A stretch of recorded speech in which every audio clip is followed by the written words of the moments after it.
graffiti has been around in all different parts of the world in one form or another, whether it was, you want to consider the cave paintings in Lascaux on down. People, by the time they had walls, they were writing on them. Early in the United States, beginning really in the antebellum years, people began to write on boxcars that would roll from coast to coast. In the hobo years of the Depression, that became even more prominent. There was always gang graffiti dating back to the 30s and 20s in Los Angeles and other parts of California, the Southwest. There was name-based graffiti all over the place. There was Kilroy was here, which actually sprung out of a suburb of Boston, oddly enough, and became this kind of global icon for the greatest generation. But when this odd combination of name and fame came together in the late 1960s in both Philadelphia and New York, it really exploded. And what was so magical and so important in the history of American graffiti were the years really 1971 to 1975 in New York.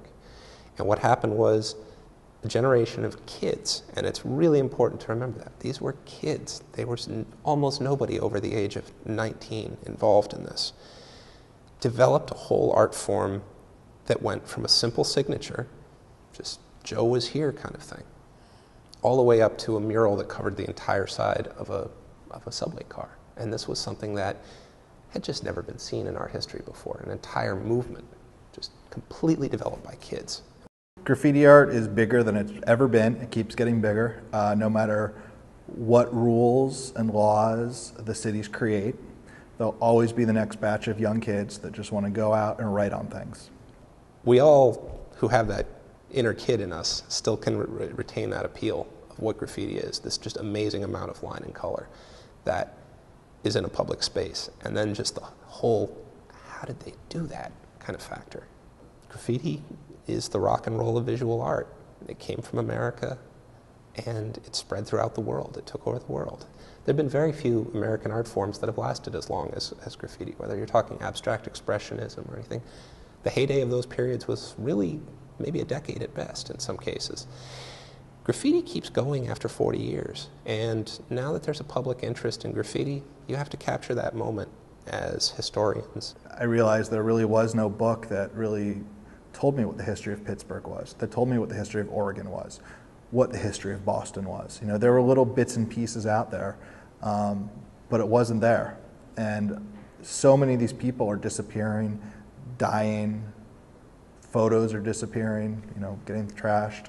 And it was time, while graffiti in a way is so hot right now and so popular, to start digging all these people up from all these scenes and really tell the story. When we started to make the history of American graffiti, we wanted to highlight all of the entire picture of it. A lot of the books had come out and they had taken a small bite of this. So we decided to basically swing as hard as we could and do what we could. And just that was a tough thing to do, of course, but it involved finding hundreds of people and getting them to get their old shoeboxes down of all these old photographs. And you have to remember, in early years of graffiti, adults were not taking pictures of this stuff. They were removing it. Everyone will tell you a different answer to if their goal of writing graffiti is to become famous and go into a gallery, or if their goal is just to write their name as many places as they can and get better at it and better at it, and you know, paint more trains, paint more walls, paint more freeway signs.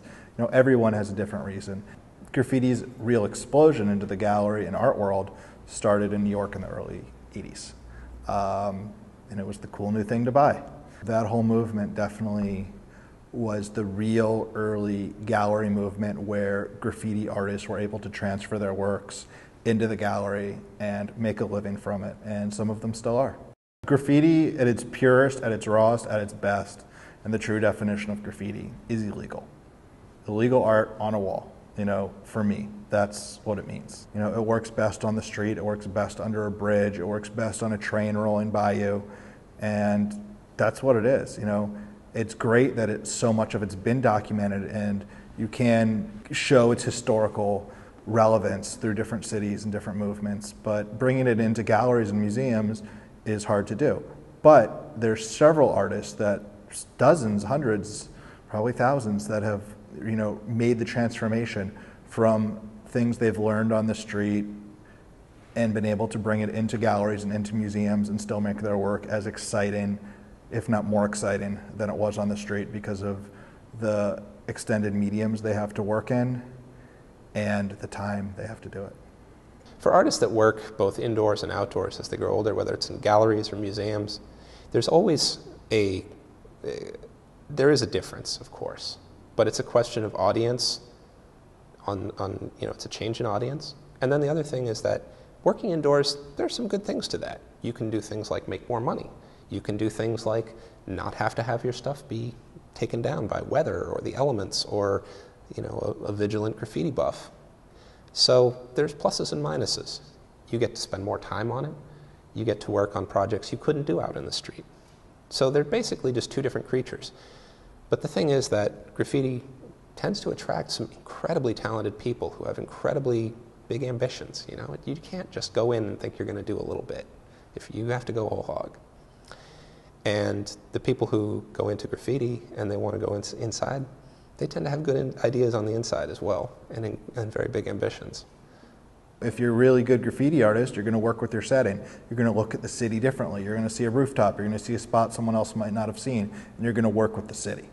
So if you're really good at that and really good at choosing your color palettes and making that work, there's a good chance you're going to become a better artist at the same time, because you're going to have the same train of thought when you're working in the studio. It's always hard to get kids or young people at all, or just anybody, into museums, into galleries. It's hard to get people through the door. That's the constant challenge. And then once you have them there, you have to present them with something that is, that is going to captivate them. And that's hard. Now, it's also very hard to get your name 40 feet tall or 40 feet long on the side of a bridge abutment while a train whizzes by. But a lot of people see that. And it's a funny little fact, it's a funny little inconvenient truth of museums that the front of them, the facade of the museum will always be seen by more people than the inside and the art within. And graffiti writers, well, they're not dumb, they recognize that. And they work in public spaces because they can be seen there.